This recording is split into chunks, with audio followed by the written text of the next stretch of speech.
यद्यपि कुछ लोग कहते हैं जाति शाश्वत है, जग मिट नहीं सकती।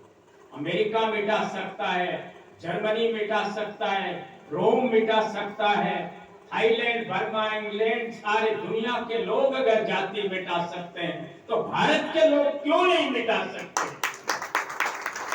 ऐसे कहने वाले लोग निराशावादी हैं, वो आशावादी नहीं है।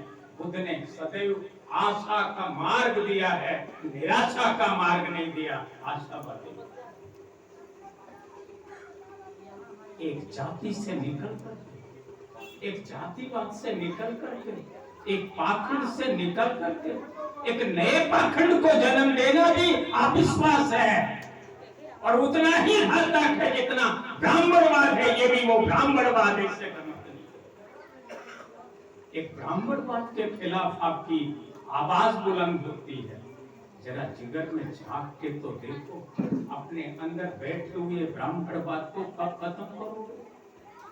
कब खत्म करोगे? अपने अंदर बैठा हुआ सामंतवाद को कब खत्म करोगे? जिसकी प्रतिमा यहां लगा रहे हैं, जिसकी फोटो यहां लगा रहे हैं, जिसके नाम का गुणनवाद कर रहे हैं, जिस बुद्ध चरित चंद्रोदय के पाठ की हम चर्चा कर रहे हैं, यही धरती है।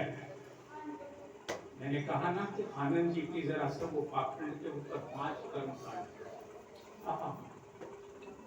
क्या गजब की है वो। जब पढ़िए तो आग लगाती है समाज में। एक नया, एक बहुत बड़े यहाँ कवि है,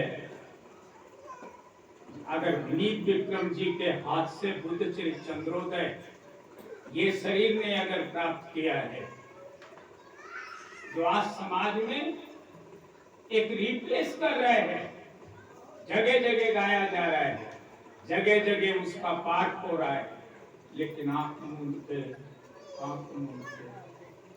विचार से नहीं हो रहा।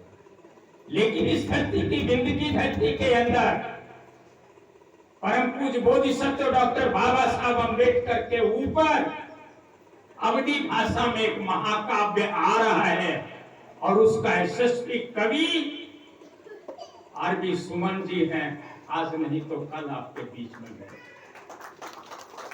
ये सौभाग्य है धरती का, ये ऊर्जावान धरती है और वहां निराशा का कोई स्थान नहीं।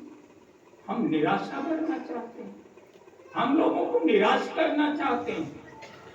अरे जिस कबीर साहब ने, जिस संत रविदास ने, जिस चोखा मेला ने, जिस संत नामदेव जी ने,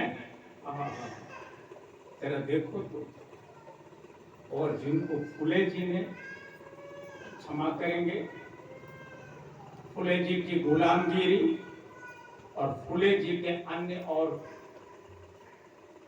उनका संघर्ष, अपनी पत्नी को पहले पढ़ाना और फिर उस स्कूल में भेजना। हमें सत्य को धारण करना चाहिए, हमें आंख नहीं मूंदनी चाहिए।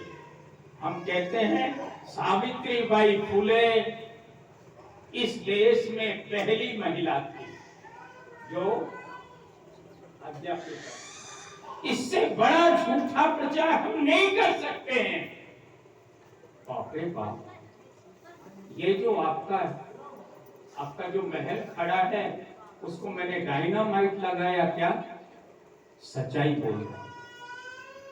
सावित्रीबाई फुले ने जहां शिक्षा ग्रहण किया, जिस स्कूल में पढ़ाई की, जहां से सर्टिफिकेट प्राप्त किया, माता सावित्रीबाई को पढ़ाने वाली महिलाएं थी, महिलाओं का स्कूल था और विदेश से आई हुई मिशनरियां थी, ईसाई मिशनरियां। भारत की वो पहली महिला है। भारतीय महिला होना एक अलग चीज है और भारत में पहला स्त्री अध्यापिका होना, दोनों में जमीन आसमान है। जो सर्टिफिकेट प्राप्त किया है सावित्रीबाई फुले माता ने, वो जो पढ़ाने का जो सर्टिफिकेट प्राप्त हुआ है, जैसे नॉर्मल में पढ़ाते हैं ना, हमारे प्रिंसिपल साहब लोग सर्टिफिकेट देते हैं कि तुम प्राइमरी पढ़ाने के हो गए, पीएचडी हो गया तो डॉक्टर और प्रोफेसर हो गए, ऐसा करने के लिए ऐसे ही जो बीटीसी और कौन सी आजकल चल रहा था, ये वो सर्टिफिकेट प्राप्त करके अध्यापिका बनने का सर्टिफिकेट माता सावित्री बाई ने इस देश में ईसाई